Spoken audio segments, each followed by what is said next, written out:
அஸ்ஸலாமு அலைக்கும். என்னுடைய கேள்வி ஆயத்தல் குர்சி சம்பந்தமாக. புகாரியில் 3675வது ஹதீஸாக அபூ ஹுரைரா ரலியல்லாஹு அன்ஹு அவங்க கிட்ட நபி ஸல்லல்லாஹு அலைஹி வஸல்லம் அவங்க ஒரு பொறுப்பு கொடுக்குறாங்க. ரமலானுடைய ஜகாத் பொருட்களை பாதுகாக்கக்கூடிய பணியை அவங்கள நியமிக்கிறாங்க.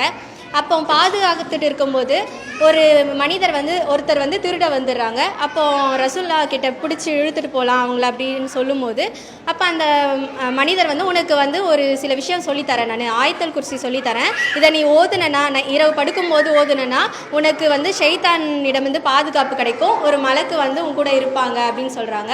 இந்த தகவலை அபூ ஹுரைரா ரலியல்லாஹு அன்ஹு அவங்க நபி ஸல்லல்லாஹு அலைஹி வஸல்லம் அவங்க கிட்ட சொல்லும்போது, ரசூல்லா இவர் பொய்யன், ஆனால் இவர் உங்ககிட்ட உண்மைதான் சொல்லியிருக்காரு, ஆனால் இவர் ஒரு ஷைத்தான் அப்படின்னு சொல்கிறாங்க. இப்போ ஷைத்தான் அப்படின்னா ஷைத்தான் எப்படி குர்ஆன் வசனத்தை சொல்லி கொடுப்பான்? இதை சில மறுக்கவும் செய்கிறாங்க இந்த ஹதீஸோடைய நிலைப்பாடு என்ன? ஷைத்தான் நல்லதை சொல்ல மாட்டான்னு மறுக்கிறாங்க, அதனுடைய நிலைப்பாடு என்னன்னு கேட்குறாங்க. சரி, அதாவது சஹீஹுல் புகாரியில் பல இடங்களில் இந்த செய்தி வருகிறது. 2311 அது போக 3000 சில்லறை இந்த நம்பர்களில் இந்த செய்தி இருக்கிறது. அதில் என்னன்னா அவங்க சொன்னதுதான் விஷயம். அதாவது அபூ ஹுரைரா ரலியல்லாஹு அன்ஹு அவர்கள் அந்த ஃபித்ரா பொருளுக்கு பாதுகாப்பாக ரசூலுல்லாஹ் நியமிக்கிறாங்க. அவர் பாதுகாப்பாக இருக்கும்போது வரிசையாக 3 நாள் ஒரு ஆள் என்ன செய்கிறாரு, எடுத்துட்டு போயிட்டு இருக்கிறாரு. அப்போ அவரை கையங்களவுமா அபூ ஹுரைரா அவர்கள் பிடிக்கிறார்கள். பிடிக்கும்போது அந்த ஆள் சொல்லுகிறார், உனக்கு நான் ஒரு விஷயம் சொல்கிறேன், அதை நீ செய்து விட்டாய் என்று சொன்னால் லை எஸாலா அலைக்க மினல்லாஹி ஹாஃபில், இரவு முழுவதும் உனக்கு ஒரு பாதுகாவலர் இருந்து கொண்டே இருப்பார். பாதுகாவலர் என்று சொன்னால் செக்யூரிட்டி கிடையாது, வானவர் இருந்து கொண்டே இருப்பார்.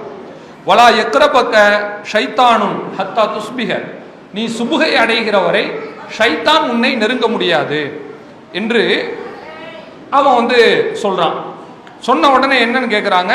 அதுக்கு தான் அந்த ஆள் சொல்றாரு, ஆயத்துல் குர்சியை ஓதிங்க என்று சொல்கிறார். இப்போ இவர் சொல்றாரு, யாரு வந்த ஆளு, இவன் வந்தவன் சொல்லி கொடுக்க வரல, திருடுறதுக்கு வந்தான். திருடிட்டு போகும்போது இப்படி சொல்லிட்டு இவங்க சொன்ன உடனே என்ன செஞ்சாங்க, வகானு அஹ்ரஸ ஷையின் அலல் கைர், சஹாபாக்கள் நன்மையில ரொம்ப பேராவல் கொண்டவங்க இல்லையா, இந்த மாதிரி ஒரு வாய்ப்பு கிடைச்சா விடுவாங்களா? நைட்டு முழுக்க மலக்கு நமக்கு செக்யூரிட்டி இருக்கிறாங்களா? ஷைத்தான் நெருங்கவே முடியாதா? ஷைத்தான் நெருங்க முடியாதுன்னா தீமை செய்வதற்கு வாய்ப்பில்லை என்றுதான் அர்த்தம். இப்படிப்பட்ட ஒரு நல்ல சுதந்திரம் நமக்கு கிடைக்குது என்று அவங்க நினைச்சுக்கிட்டு அதை செய்யறதுக்கு அவங்க என்ன செய்யறாங்க, முன் வர்றாங்க. இதை நபி ஸல்லல்லாஹு அலைஹி வஸல்லம் அவர்கள்ட்ட போயிட்டு அபூ ஹுரைரா ரலியல்லாஹு அன்ஹு அவர்கள் சொல்லுகிறார்கள். சொல்லும் போது அப்ப அல்லாஹ்வுடைய தூதர் சொல்றாங்க, அபூ ஹுரைராவே, உன்னிடத்துல ஒரு ஆள் இப்படி சொன்னான்ல, இந்த திருடன், இன்னஹு கது சதகக், அவன் சொன்னது உண்மைதான், பொய் கிடையாது. வஹுவ கதூபுன், ஆனா சொன்ன ஆள் யாரு, பொய்யன் என்று அவர்கள் சொல்கிறார்கள். இப்போ அடுத்த ரசூலுல்லாஹ் சொல்றாங்க, 3 நாளா நீங்க ஒரு ஆள்கிட்ட பேசிட்டு இருந்தீங்கல்ல, இந்த ஆள் தான் ஆயத்துல் குர்சி சொன்னால் யார் தெரியுமா, ஜாக்க ஷைத்தானும், அவன் தான் ஷைத்தான் அப்படின்னு சொல்லி காட்டுறாங்க. நீ நல்லா புரிஞ்சுக்கங்க, ஷைத்தான் நன்மைக்கு உதவி செய்ய மாட்டான்னு சொல்றாங்கல்ல, அந்த கருத்தே முதல்ல தப்பு. அவன் உதவி செய்வான். எப்ப தெரியுமா உதவி செய்வான், தன்னை காத்துக்கிறதுக்கு உதவி செய்வான். இது இந்த செய்தி மட்டும் கிடையாது. சஜிதா செய்யறோம் இல்லையா, தொழுகையில மறதி வந்தால், அதுக்கு அல்லாஹ்வுடைய தூதர் அழகா சொல்லி காட்டுறாங்க.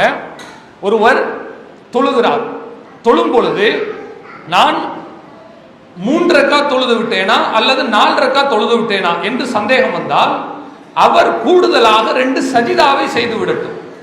ஏன் அப்படி செய்யணும் தெரியுமா, அவரு 3 ரக்காத் தொழுது விட்டு 4 என்று நினைத்திருந்தாரே, ஆனால் இந்த குழப்பத்தை இவருக்கு ஏற்படுத்தியது யார், ஷைத்தான்.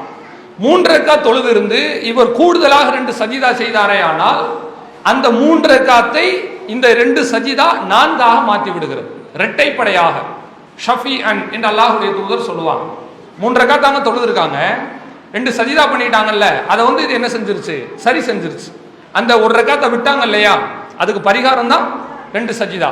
சரி, உண்மையிலே அவர் 4 ரக்காத் தொழுது இருந்தார் ஒரு பேச்சுக்கு, ஷைத்தான் குழப்பி 3ன்ற மாதிரி குழப்பி விட்டான்னு வச்சுக்கோங்க.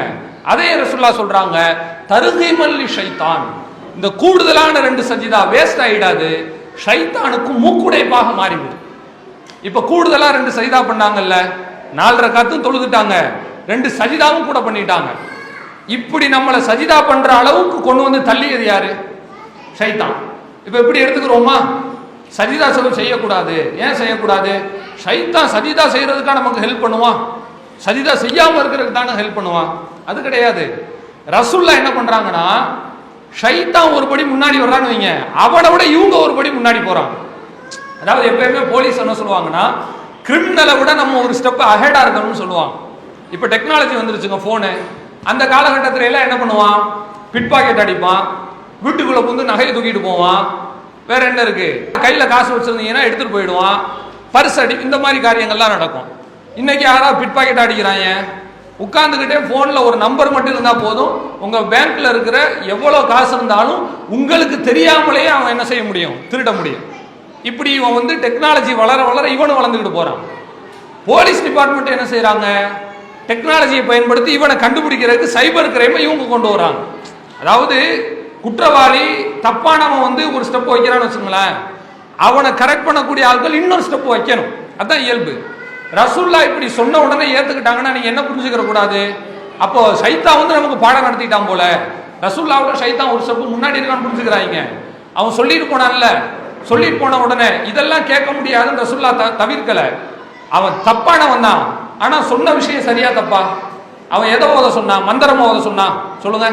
ஏதாவது ஓம் கிரீம் கிரீம்னு மந்திரத்தை சொல்லி இதை எல்லாரும் ஓதிங்க அப்படியா சொன்னான்?